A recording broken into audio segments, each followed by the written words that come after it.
दोस्तों, आज की कहानी है बहू को आजादी क्या दी, अपने ही पैरों पर कुल्हाड़ी मार ली।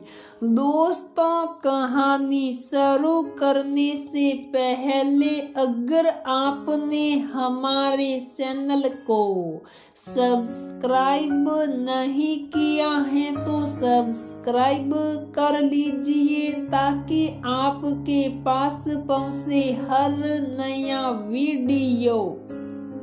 पार्क में अपने महिला मंडली के सामने विमला जी कहती हैं, मैं अपनी बहू को तो कभी किसी बात के लिए टोकती या रोकती नहीं हूँ।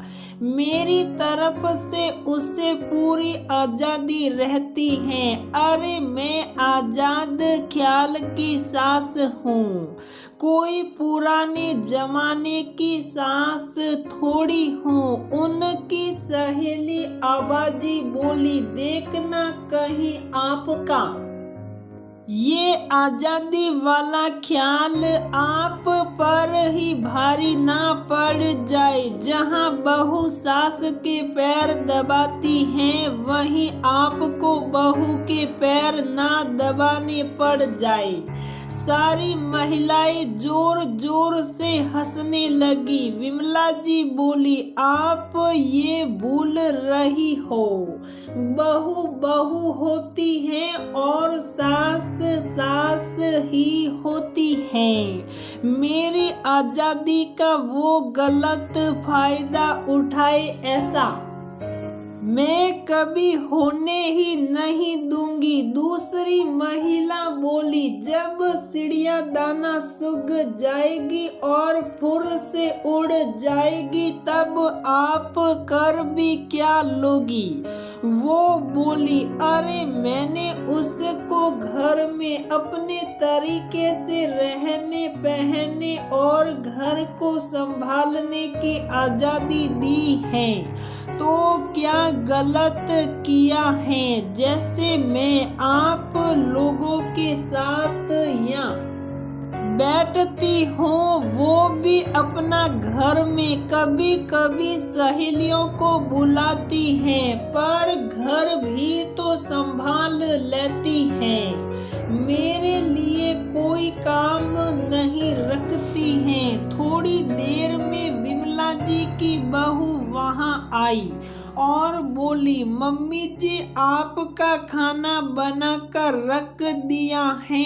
इन्होंने मुझे पिक्चर देखने के लिए टिकट भिजवाई है, क्या मैं जा सकती हूँ। विमला जी ने भी बड़े अंदाज से कहा, हाँ हाँ बहू जाओ, पर समय पर घर वापस आना और आते वक्त मेरे लिए फिरनी लेते आना। बहू चली गई। विमला जी ने अपने चश्मे को सीधा करते हुए कहा, जो पंख लगाना जानती हैं वो कतरना भी जानती हैं।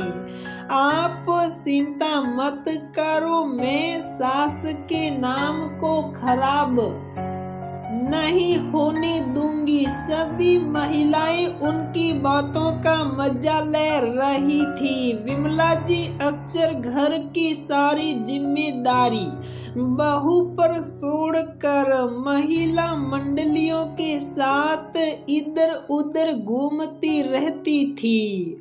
उन्हें पता ही नहीं चलता था कि बहू घर में खाना ना बनाकर बाहर से मंगवा लेती हैं और विमला जी से कहती है कि जो अपने घरों में नौकर चाकर रहते हैं उनकी महिला मंडलियों में बड़ी शान होती है। विमला जी भी बहू की बातों में आकर घर में 2-3 नौकर लगाकर रखती थी। धीरे धीरे बहू का बाहर आना जाना बढ़ता ही चला गया। एक रोज विमला जी की सहेलियों को घर में कीर्तन करने के लिए आना था। वो बहू से बोली, प्रसाद और सभी सहेलियों के खाना पीने का इंतजाम करके रखना। बहू ने उस वक्त हाँ कह दिया। जब सारी औरतें आई तो बहू वेस्टर्न कपड़े में थी। विमला जी बोली, बहू ये कपड़े आज के लिए सही नहीं हैं, तुम बदल लो। सभी औरतें उनकी बहू को ही देख रही थी। बहू बोली, मम्मी जी मुझे क्या पहनना है? नहीं पहनना है ये मुझे, आपसे जाने की कोई जरूरत नहीं है। मैंने नौकरों से कह दिया है, वो प्रसाद बना देंगे और इन औरतों के खाने पीने का इंतजाम वो लोग देख लेंगे। मेरी किटी पार्टी है, मैं वहाँ जा रही हूँ। मुझे ये कीर्तन वीर्तन सूट नहीं करता है, ये आपके जैसे बूढ़े लोगों को ही सूट करता है। इतना कहकर वो चली गई। कमला जी का मुंह खुला का खुला रह गया। सारी औरतें आपस में खुसर पुसर करने लगी। एक बोली, अपनी बहू को इतनी भी आजादी नहीं देनी चाहिए थी, आपने तो आजादी देकर अपने ही पैर पर कुल्हाड़ी मार ली। दूसरी औरत बोली, कुछ नहीं, बहू नवजात बछड़े जैसी होती हैं, बछड़े को खूंटे से बांध कर ही रखना पड़ता है, अन्यथा बछड़ा उस आजादी का गलत मतलब समझ लेता है। आगे आप खुद समझदार हो। इतना कहकर सभी औरतें वहां से चली गई। विमला जी के पति व्यापारी थे, बेटा भी उन्हीं के साथ काम करता था। वो दोनों सुबह जो घर से निकलते थे तो रात में ही आते थे। विमला जी ने सारी घटना अपने पति को बताइए। पति ने कहा, तुमने जरूरत से ज्यादा उसे छूट दी, उसने उसका गलत मतलब निकाला, इसमें गलती तुम्हारी भी है। तुमने अपनी सारी जिम्मेदारियों से छुट्टी पाने के लिए अपना काम भी उसे सौंप दिया। अब तुम मुझसे क्या चाहती हो?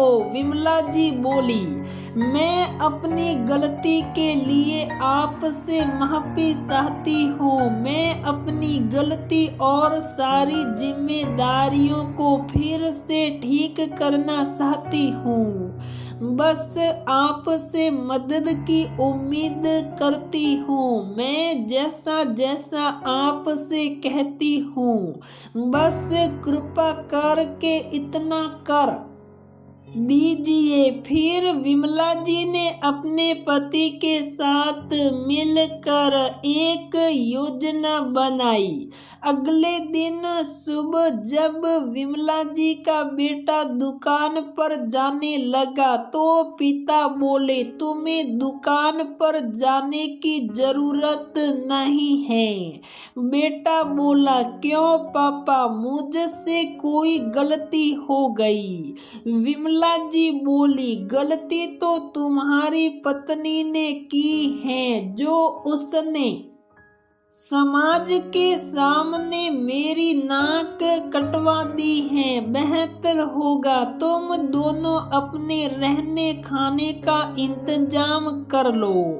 कुछ रोज घर में ऐसा ही चलता रहा। बेटे ने अपनी पत्नी से बात की तो पत्नी बोली, चलिए हम दोनों अलग रह लेते हैं, मुझे भी पूरी आजादी चाहिए। बेटा बोला, माँ ने तुम्हें इतनी आजादी दी पर तुमने उसका गलत फायदा उठाया। तुम भूल रही हो, आज भी मैं अपने पिता के अंदर ही काम करता हूँ। इस संपत्ति पर मेरा कोई भी अधिकार नहीं है। बहू का दिमाग घुमा और धीरे धीरे उसे अपनी गलती का एहसास हुआ। तब उसने एक पल भी देरी नहीं की और अपनी सास के पैरों को पकड़कर बोली, मम्मी जी मुझे माफ कर दीजिए। मुझसे बड़ी गलती हो गई जो मैंने आपके दिए गए आजादी का गलत फायदा उठाया। विमला जी बोली, ये सब भी तुम्हारा एक नाटक ही है।